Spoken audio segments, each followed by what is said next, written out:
Tu arrives à l'hôpital, on découvre que tu es trop malade pour faire la greffe tout de suite, ton cœur est Voilà. fatigué, c'est ça? Voilà.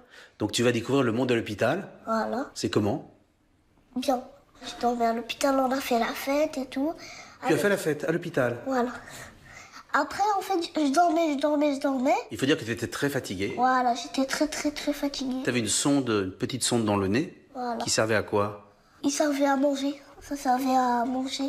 Ça part par jusqu'à l'estomac et ça me nourrissait. Et qui te mettait la sonde?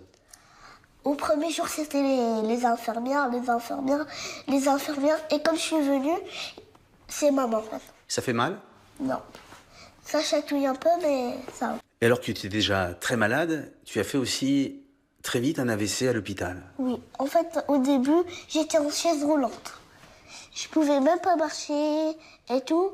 Et ça va bien. Mais juste, j'arrive pas à écrire avec cette main. J'écris avec cette main. Tu écris avec la main gauche? Voilà. Et quand on a son cœur à droite, lorsqu'on fait un AVC, lorsqu'on a un problème de rein, lorsqu'on a un petit problème de cœur, lorsqu'on est myope, des fois tu te dis pas c'est un peu beaucoup pour un seul petit garçon? Non, il y en a plusieurs, il n'y a pas que moi. Jamais tu t'es plaint? Non, dans la vie, il faut jamais se plaindre. Et est-ce que tu as eu peur de pas guérir? Non. Je croyais en Dieu et voilà. Et tu demandes quoi à Dieu?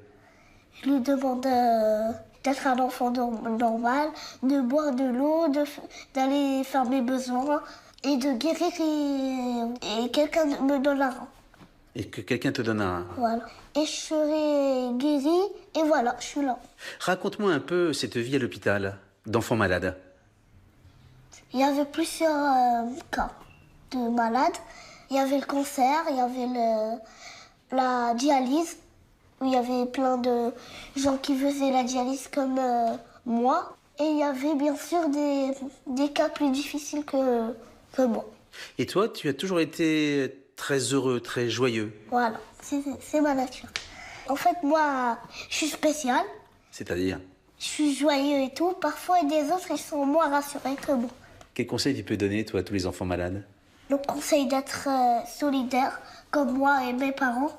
Mais parfois, vous pouvez pleurer parce que ça fait du bien, parfois, de pleurer. Parce que je comprends tous les trucs. Tu sais que ça peut être grave.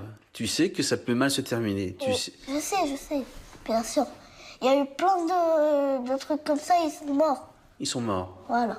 Est-ce que quand on a ton âge, on a quelquefois peur de mourir? Quelquefois. En fait, ma maladie, elle a une solution. Mais presque, peut-être dans les autres, il n'y a pas de solution. Et on peut mourir comme il n'y a pas de solution. Tu as senti que tes parents étaient inquiets? Oui, bien sûr. Qu'est-ce que tu leur disais? Je leur disais, c'est pas grave, maman, c'est pas grave.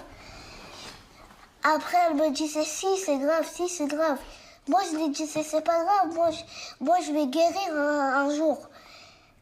Et elle me disait, d'accord, je vais arrêter de pleurer. Et c'est moi qui l'ai raisonné. C'est toi qui les raisonnais? Voilà. Normalement, c'est les parents qui raisonnent les enfants. Voilà. Moi, c'est l'inverse.